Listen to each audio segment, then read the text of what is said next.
ধরুন আপনি দেখলেন যে আপনার বাচ্চা জল ফেলেছে ঘরে, পড়তেই পারে, স্বাভাবিক ব্যাপার। তো যদি মেড থাকে, সে মোছামুছি যদি করে, তখন আপনি তাকে বললেন একটু মুছে দিয়ে যাও না, তুমি তো ঘরটা মুছছো, সে হয়তো মুছে দিয়ে গেল। কিন্তু এতে বাচ্চা কি শিখলো? বাচ্চা শিখলো যে ঘরের মধ্যে জল পড়লে মা ইনস্ট্রাকশন দেয়, কেউ এসে মুছে দিয়ে যায়, তাই তো? কিন্তু সবসময় তো মেড থাকবে না, বা সবসময় কোনো হেল্পিং হ্যান্ড থাকবে না, তখন কি করবে? সেটাই শেখান বাচ্চাকে বলুন, এই বাবা জল পড়ে গেছে, কি করা যায় বলতো? আচ্ছা, তাহলে মুছতে হবে, কাপড় আনতে হবে, বাচ্চাকে নিয়ে কাপড় আনতে যান, কাপড় এনে দেখান যে বাচ্চাকে কি করে মুছতে হয়। এই কাজটা সে করতে পারবে না, কারণ এটা তার অভ্যেসের মধ্যে পড়ে না, তাকে শেখান, দুজনে মিলে কাজটা করুন, এইভাবে জলটা মোছা হয়ে গেল, তাহলে আর কেউ পড়ে যাবে না। এইভাবে তাকে কাজের সঙ্গে যুক্ত করুন, তাকে কেপেবল বানান।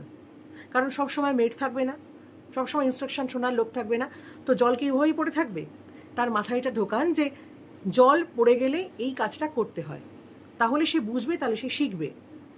তাহলে পড়ে থাকবে না জল, কেউ পড়েও যাবে না, ইন ফিউচার কোনো সমস্যা হবে না।